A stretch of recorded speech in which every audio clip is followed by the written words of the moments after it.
My name is Chuck, and you're watching Chuck Whitley's Coaching. Have you ever responded to a stressful situation in such a way that you didn't feel like you were in control? This is a common experience that most of the clients that I've had have experienced, where they'll say, Chuck, I'm in a stressful situation and I'm responding in a way I don't like, but I can't help it. It's some pattern that I can't stop. We often call this a childhood survival strategy or a childhood survival mechanism. I remember when I was young, my mom was bipolar, and she would often go off in a bipolar rage. And early on, I figured out that if I defend myself, if I say anything, if I try to share my perspective in any way, I wasn't safe. And to survive the situation, I had to be quiet and do whatever she said. And this formed within me the tendency to be what we call a people pleaser. And in childhood, it helped me survive the moment, but in adulthood, it doesn't work. People don't respect people pleasers. People don't follow people pleasers. It's hard to build a business if you're a people pleaser. You make bad decisions if you're a people pleaser. But the problem is, anytime I'm stressed, I will flip into people pleaser mode because childhood survival mechanisms are automatic. What is the answer? The answer really is awareness. And let me walk through 4 things you can do to create awareness to unhinge childhood survival strategies. Number 1 is to identify the triggering mechanism. Now, really, this just takes a little bit of observation.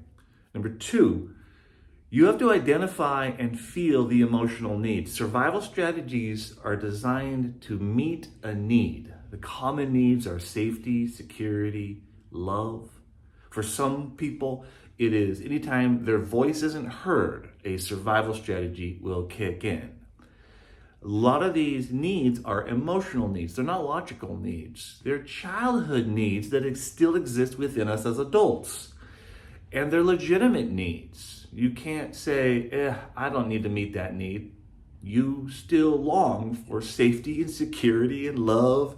You still long for being heard and affirmed. They're legit. And so you have to recognize them, you have to feel them, and you have to put them into words. The third step is to meet those needs in legitimate ways. And it's usually through relationship. For some clients I have, they can unhook their childhood survival strategy and take control by meeting the need in themselves for safety and security. For others, they could do it through healthy relationships with their spouse, with their parents, with good friends. And for others, they meet the legitimate emotional needs in their relationship with God. All 3 of those ways, when the need is met, the survival mechanism isn't needed, and it begins to unhook it from your behavior as an adult and a leader. And fourth, you have to plan ahead for the triggering mechanism to take place and a response. What are you going to do when it happens? If you think about it beforehand, then you can have a plan for addressing it in the moment. Now, for me, I have found that I have to rehearse a response if I'm being triggered. And I have to say, thank you for sharing that. I'll get back to you on what I'm going to do.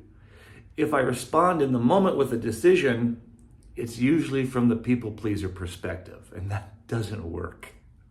If I say, thank you for sharing your concern, I'll get back to you, then I can get out of the situation, think about it, and get back to them when I'm not in the trigger. Here's what I found that happens when I do this. I make better decisions. I feel good about myself. I work better in a team.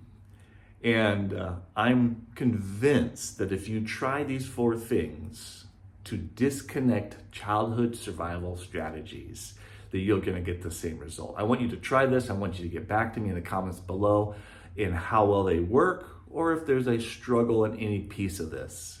And then you got this.